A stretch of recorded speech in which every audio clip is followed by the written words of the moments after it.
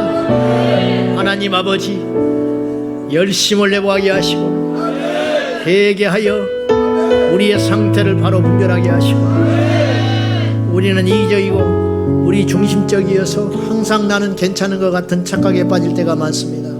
말씀으로만 우리가 우리 자신을 바로 알 수 있습니다. 예리한 말씀으로 잠자는 우리 영혼을 깨워주시고, 날카로운 말씀으로 우리를 수술시켜 주셔서 죽지 않게 하여 주십시오.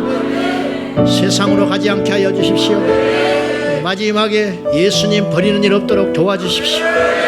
끝까지 견딜 수 있는 믿음 주시고, 날마다 깨어있게 하여 주시고, 벌거벗은 자로 주님 앞에 서지 않게 하시고, 꺼진 등불 들고 손님 맞이하지 아니하도록 주께서 뜨겁게 인도하여 주옵소서. 예수님의 이름으로 기도하옵나이다.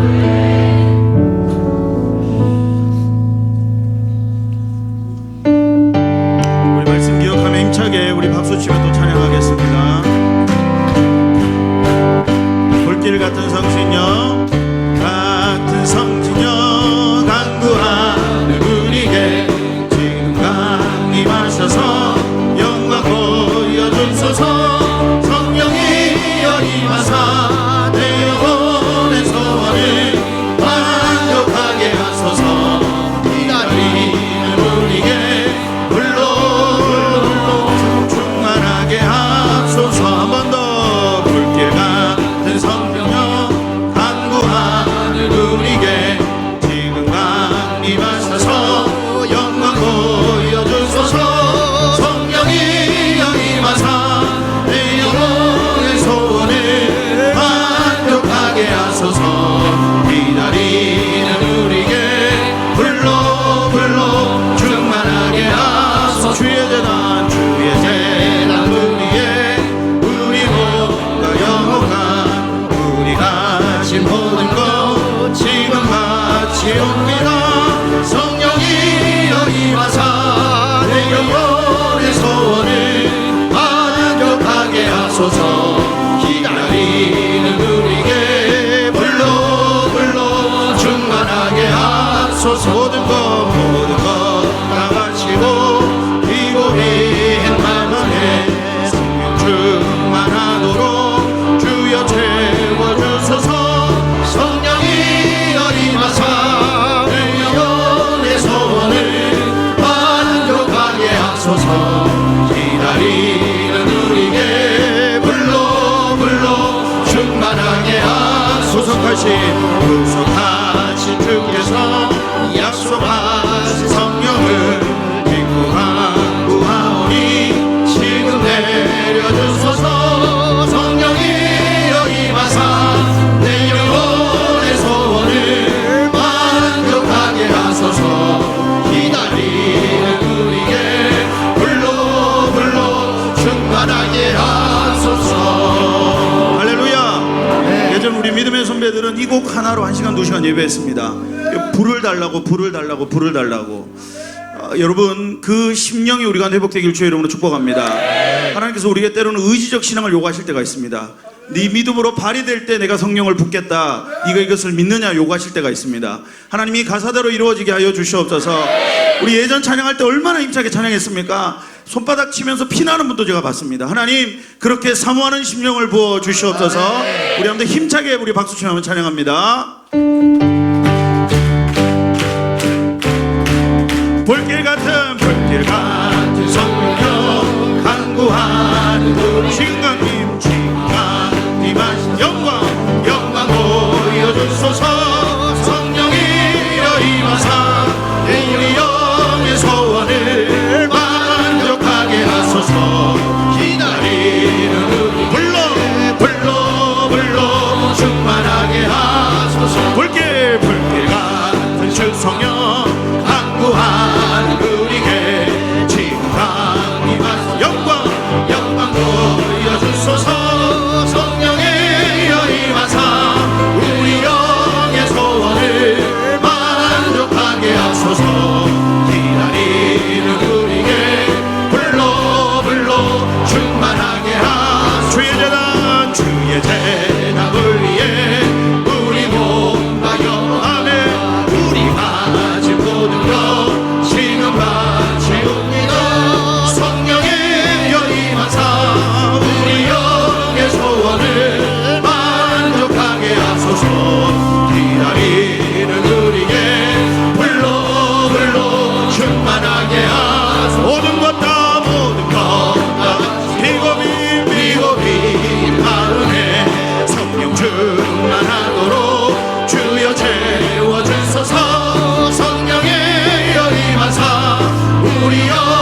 하소서.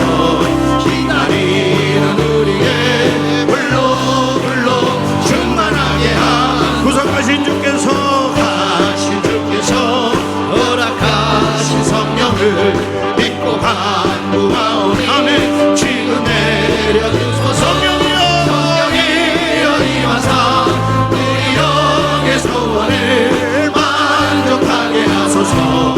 기다리는 우리에게 불로 충만하게 하소서. 우리 1절부터 다시 불길 같은 성령 간구하는 지금 강림하셔서 강림하셔서 성령 보여주소서.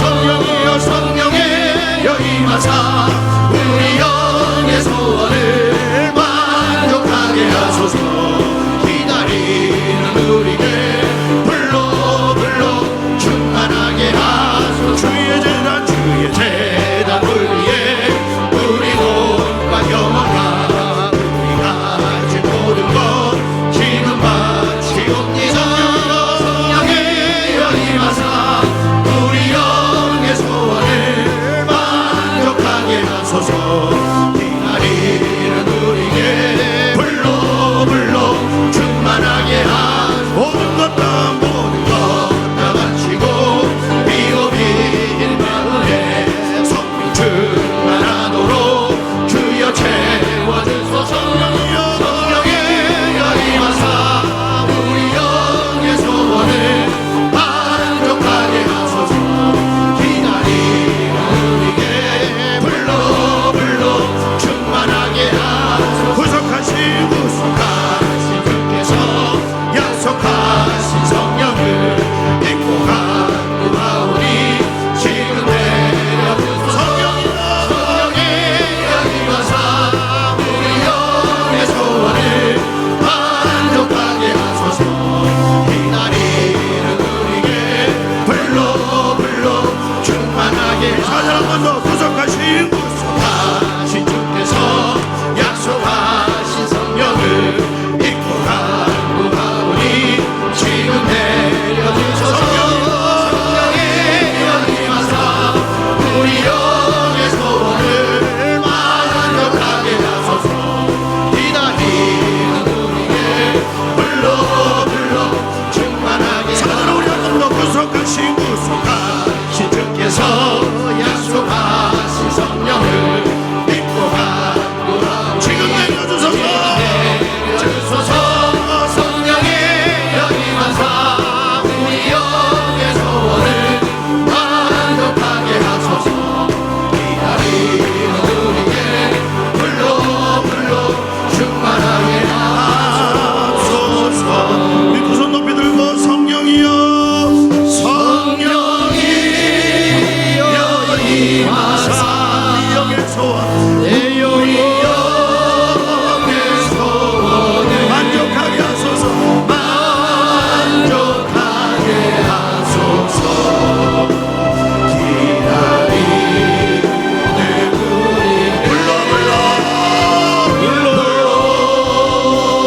불로 충만하게 하소서.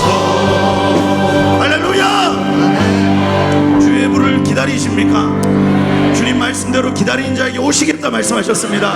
하나님, 나의 자연적 의지를 뛰어넘는, 나의 죄성적 의지를 뛰어넘는 성령의 의지로 나를 사로잡아 주시옵소서. 그래서 가슴 사무치게 원수를 사랑하신 주의 말씀이 마치 내가 지키지 못하여 울분을 터뜨린 것처럼 성령의 의지로 장악되어 살아가는 인생 되게 하여 주시옵소서. 하나님, 나의 눈물을 뛰어넘는 의지가 있게 하여 주시고, 하나님, 나의 고집과 아픔을 뛰어넘는 의지가 작용되는 시간 되게 하여 주시옵소서. 우리 두 손 높이 들고 성령의 불을 달라고, 나를 살려달라고 주여 산청하며 통성으로 기도합니다. 주여.